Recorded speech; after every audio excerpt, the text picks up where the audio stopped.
అసలు ఎవరి పండిత్ మోహిత్ పాండే? ఇతను 3000 పూజారులకి నిర్వహించిన పరీక్షల్లో ఫస్ట్ వచ్చాడు. 22 సంవత్సరాల మోహిత్ రామమందిరానికి పూజారిగా తన కర్తవ్యాన్ని నిర్వహించగలడా? ఫ్రెండ్స్, అయోధ్యలో శ్రీరాముడి ప్రాణప్రతిష్ఠ కోసం అరేంజ్మెంట్స్ చాలా ఫాస్ట్గా జరుగుతున్నాయి. రామమందిరం ఇప్పుడు పూర్తయింది. కానీ ఈ మందిరానికి పూజారిని సెలెక్ట్ చేసుకోవడం కోసం 1 సంవత్సరం నుంచి వెతుకుతున్నారు. అందులో భాగంగా 3000 మంది పూజారులు ఈ మందిరంకి పూజారి అవడం కోసం రిజిస్టర్ అయ్యారు. రామమందిరం ట్రస్ట్ నిర్వహించిన కఠినమైన పరీక్షలు ఎదుర్కొన్నారు. ఇంటర్వ్యూ కూడా ఇచ్చారు. ఫ్రెండ్స్, ఉత్తరప్రదేశ్కి చెందిన ఈ మోహిత్ పాండేని రామమందిరానికి ముఖ్య పూజారిగా ఎంచుకున్నట్లు న్యూస్ సర్క్యులేట్ అవుతుంది. ఇది ఎంతవరకు నిజం? ఈ మోహిత్ పాండే ఎవరు? రామమందిరానికి పూజారిగా 3000 పూజారులలో ఇతన్ని ఎంచుకోవడానికి గల కారణమేంటి? ఈ 3000 మందిలో ఇతనికున్న ప్రత్యేకత ఏమిటి? ఇలాంటి ఎన్నో ప్రశ్నలకు సమాధానం తెలుసుకోవడం కోసం మీరు ఈ వీడియోని ఎండ్ వరకు చూడండి. ఇక ఏమాత్రం ఆలస్యం చేయకుండా మన వీడియోని మొదలు పెడదాం.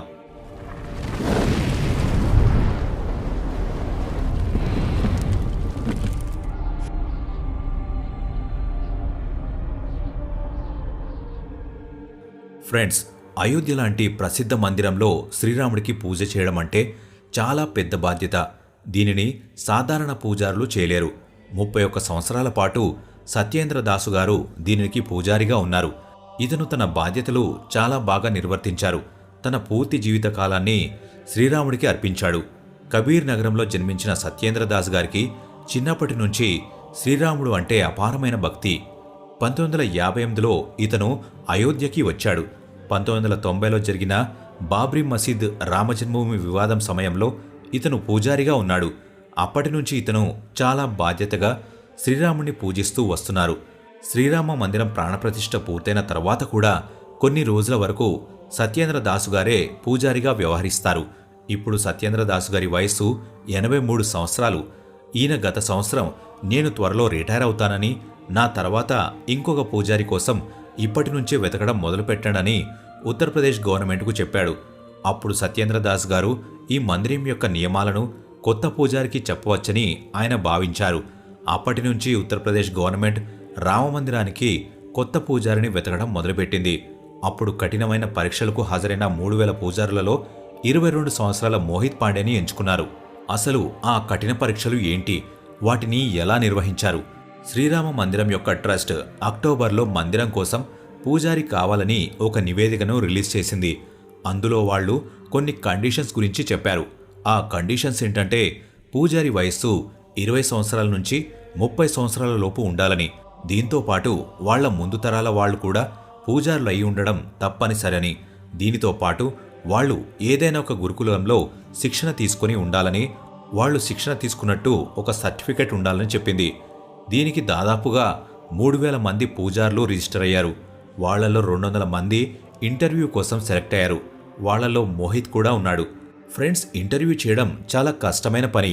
ఈ ఇంటర్వ్యూ ప్యానెల్లో బృందావనానికి చెందిన ప్రసిద్ధ ఉపదేశకులు జయకాంత్ మిశ్రా గారు మరియు అయోధ్యకు చెందిన మిథిలేష్ గారు, నందిని శరణు గారు, సత్యనారాయణ గారు ఉన్నారు. వీళ్లకి వేదాల దగ్గర నుంచి పురాణాల వరకు అన్ని విషయాలు తెలుసు. సెలెక్ట్ అయిన 200 మంది పూజారులు తమ ఇంటర్వ్యూ కోసం ప్రిపేర్ అవుతున్నారు. ఇంటర్వ్యూ తేదీ రాగానే వాళ్ళందరూ అయోధ్యకి చేరుకున్నారు. ఎందుకంటే వాళ్ళ ఇంటర్వ్యూ అయోధ్యలో ఉన్న కారసేవ కపురంలో జరిగింది. ఫ్రెండ్స్, చాలా రోజుల వరకు జరిగిన ఈ ఇంటర్వ్యూలలో శ్రీరామ మందిరం యొక్క ట్రస్ట్ ఏ ప్రశ్నలు అడిగి ఉంటుందని మీరు అనుకుంటున్నారు? ఇంటర్వ్యూలో రాముడి పూజ గురించి చాలా ప్రశ్నలు అడిగారు. రాముడి పూజ వెనుకున్న సంప్రదాయం ఏంటి? సంధ్యావందనం అంటే ఏంటి? దానిని ఎలా చేస్తారు? రాముడి పూజ మంత్రం ఏంటి? దానికోసం ఉన్న కర్మకాండలు ఏంటి? శ్రీరాముడి పూజ కోసం ఏ మంత్రాలు ఉన్నాయి? ఇలాంటి కొన్ని వందల ప్రశ్నలు ఇంటర్వ్యూలో అడిగారు. ఇన్ని ప్రశ్నలు అడగడం వెనుకున్న కారణం ఏంటంటే సత్యేంద్ర దాస్ గారి తర్వాత ఈ మందిరాన్ని పూజించాలంటే ఒక సాధారణమైన విషయం కాదు. అందుకే గొప్ప పూజారిని ఎంచుకోవడం కోసం చాలా ప్రశ్నలు అడిగారు. మీకు సింపుల్గా చెప్పాలంటే ఇది పండితులకు ఐఏఎస్ ఎగ్జామ్ లాంటిదని చెప్పవచ్చు. ఆ తర్వాత రామమందిరం ట్రస్ట్ ఈ 200 మందిలో నుంచి 21 మందిని సెలెక్ట్ చేసుకుంది. ఇందులో ఒకళ్ళు ముఖ్య పూజారిగా వ్యవహరించనున్నారు. మిగిలిన 20 మంది ముఖ్య పూజారికి సహాయ పూజారులుగా ఉంటారు. వీళ్లలో ఎక్కువగా చర్చించుకున్న పూజారి మోహిత్ పాండే. ఎందుకంటే ఈ 22 సంవత్సరాల పూజారి పెద్ద పండితులను దాటుకుని ఈ మందిరానికి పూజారి అయ్యాడు. దీంతో పాటు సత్యేంద్ర దాస్ గారికి కూడా మోహిత్ చాలా బాగా నచ్చాడు. కానీ మిగిలిన పూజారుల కంటే ఇతనిలో అంత గొప్పగా ఏముంది? దీని గురించి లక్ష్మీకాంత్ పాటిగారిని అడిగినప్పుడు ఆయన ఏం చెప్పారంటే, మోహిత్ సీతాపురంలో నివసిస్తున్నాడని, అక్కడ 10 సంవత్సరాల వయసున్న పిల్లలు ఆడుకుంటూ ఉంటారని, ఇలాంటి చిన్నతనంలోనే మోహిత్ రామాయణం, మహాభారతం, వేదాలను చదవడం ప్రారంభించాడని చెప్పారు. ఇతను దుర్దేశ్వర్ నాథ్ వేద విద్యాలయం నుంచి శిక్షణ తీసుకున్నాడు. ఆ తర్వాత అతను పూజారి అవడం కోసం తిరుపతి వెళ్ళిపోయాడు. ఇంత చిన్న వయసులోనే పూజారి అవడంతో పాటు ఇతను PhD కూడా పూర్తి చేశాడు. దీంతో పాటు అయోధ్య రామ మందిరం కోసం పూజారి కావాలనే నోటిఫికేషన్ చూసి వెంటనే రిజిస్టర్ అయ్యాడు. పురాణాల పట్ల ఉన్న జ్ఞానంతో అతను ఈ మందిరానికి పూజారిగా సెలెక్ట్ అయ్యాడు. మోహిత్ ప్రతిరోజు బ్రహ్మముహూర్తంలోనే నిద్రలేచేవాడని, ఆ తర్వాత స్నానం చేసి దేవుడిని పూజించేవాడని, ఆ తర్వాత అతను చదువుకుంటాడని తెలిసింది. అతనికి వేదాలు, పురాణాల పట్ల ఎంత ఆసక్తి ఉందంటే అతను కొన్నిసార్లు గంటల తరబడి ఆ పురాణాలను చదువుతూనే ఉంటాడు. దీంతో పాటు మోహిత్ చాలా సాధారణంగా జీవిస్తాడు. నార్మల్ భోజనాన్ని తింటాడు, నార్మల్ బట్టలు వేసుకుంటాడు. దీంతో పాటు దేవుడి పట్ల మంచి భక్తి కలిగి ఉంటాడు. దీంతో పాటు అతను సోషల్ మీడియాకి చాలా దూరంగా ఉంటాడు. అతనికి సోషల్ మీడియా పట్ల అసలు ఇంట్రెస్ట్ లేదు. అతని ముఖంలో ఎప్పుడూ తేజస్సు ఉంటుంది. ఇతను ఎప్పుడూ చాలా యాక్టివ్గా కనబడతాడు. దీంతో పాటు రాముడి పూజ గురించి ఇతనికి అన్ని విషయాలు తెలుసు. దీనివలనే శ్రీరామ మందిరం ట్రస్ట్కి ఇతను మిగిలిన పూజారుల కంటే చాలా ప్రత్యేకంగా కనిపించాడు. ఇప్పుడు శ్రీరామ మందిరం కోసం ఎంచుకున్న 20 మంది పూజారులతో పాటు మోహిత్ కూడా ట్రైనింగ్కి వెళ్ళాడు. అక్కడ అతనికి తన బాధ్యతలు ఎలా నిర్వర్తించాలో నేర్పిస్తారు. దీంతో పాటు రాముడిని పూజించే అన్ని పద్ధతులు నేర్పిస్తారు. ఈ ట్రైనింగ్ పూర్తయిన తర్వాత ఈ 21 మంది పూజారులందరూ సత్యేంద్ర దాస్ గారితో ఈ మందిరంలో పూజ చేస్తారు. ఈ 21 మంది పూజారులు ట్రైనింగ్లో పాస్ అయితేనే ఈ రామమందిరానికి పూజారులుగా ఉంటారు. ఎవరైతే ఈ ట్రైనింగ్లో పాస్ అవ్వరో వాళ్ల ప్లేస్లో కొత్త పూజారులను మళ్లీ సెలెక్ట్ చేస్తారు. కొంతమంది మోహిత్ పాండేని ఇప్పుడే మందిరం యొక్క ముఖ్య పూజారిగా భావిస్తున్నారు. దీని గురించి శ్రీరామ మందిరం ట్రస్ట్లో సభ్యుడైన కామేశ్వర్ చోపాల్ గారు ఒక ఫేస్బుక్ పోస్ట్లో ఈ విషయాలు నిజం కాదని చెప్పాడు. ఈ ఫేక్ న్యూస్ని నమ్మకండని చెప్పాడు. ఒక ఇంటర్వ్యూలో మాట్లాడుతూ ఆయన రామమందిరం యొక్క పూజారి ఇంకా సత్యేంద్ర దాస్ గారే అని, ఏ కొత్త పూజారిని ఎంచుకోలేదని చెప్పాడు. ఇంటర్వ్యూలో 21 మంది పూజారులను సెలెక్ట్ చేశాము, కానీ ఇప్పుడు వాళ్ళు ట్రైనింగ్లో ఉన్నారు.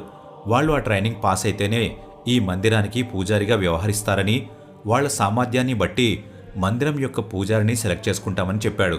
దీనితో పాటు సత్యేంద్ర దాస్ గారు రిటైర్ అవ్వాల్సిన సమయం వచ్చింది, కానీ ఇప్పుడు కూడా రామమందిరానికి ఆయనే పూజారిగా వ్యవహరిస్తున్నాడని, ఆయన కింద అధికారిగా ఇంకా ఎవరిని ఎంచుకోలేదని చెప్పాడు. మోహిత్ పాండే అయితే మందిరం ట్రస్ట్ నిర్వహించిన పరీక్షల్లో పాస్ అయ్యాడు, కానీ అతను రాబోయే రోజుల్లో ఈ మందిరం యొక్క పూజారి అవుతాడా లేదా అనేది ట్రైనింగ్ని బట్టి ఆధారపడి ఉంటుంది. ఫ్రెండ్స్, జనవరి 22న రామమందిరంలో గర్భగుడిలో శ్రీరాముడి విగ్రహాన్ని ప్రాణప్రతిష్ఠ చేయబోతున్నారు. ఈ బాధ్యతను సత్యేంద్ర దాస్ గారు చేపట్టారు. ఆ తర్వాత రామనంది పూజ పద్ధతి ద్వారా శ్రీరాముడి పూజ జరుగుతుంది. 24 జనవరి నుంచి ఈ మందిరాన్ని భక్తులందరూ దర్శించుకోవచ్చు. హనుమాన్ చాలీసా లాగానే శ్రీరాముడి కోసం ఒక కొత్త పుస్తకాన్ని పబ్లిష్ చేయబోతున్నారు. దీని రచన ఇప్పటికే పూర్తయింది. ఇప్పుడు అది ఆఖరి స్టేజ్లో ఉంది. ఆ తర్వాత ఇంకా ఈ పుస్తకాన్ని పబ్లిష్ చేయడం ఒకటే మిగిలి ఉంది. ఫ్రెండ్స్, మీరు భారతదేశంలో ఎక్కడున్నారు? మీరు అయోధ్యని దర్శించుకోవడానికి వస్తారా? మాకు కామెంట్ బాక్స్లో ఖచ్చితంగా చెప్పండి. ఈ వీడియో ఇంతే ఫ్రెండ్స్. ఈ వీడియో మీకు నచ్చినట్లయితే లైక్ చేయండి. రామమందిరానికి సంబంధించిన లేటెస్ట్ న్యూస్ కోసం, ఇలాంటి మరెన్నో వీడియోస్ కోసం ఇప్పుడే మన ఛానల్ని సబ్స్క్రైబ్ చేయండి.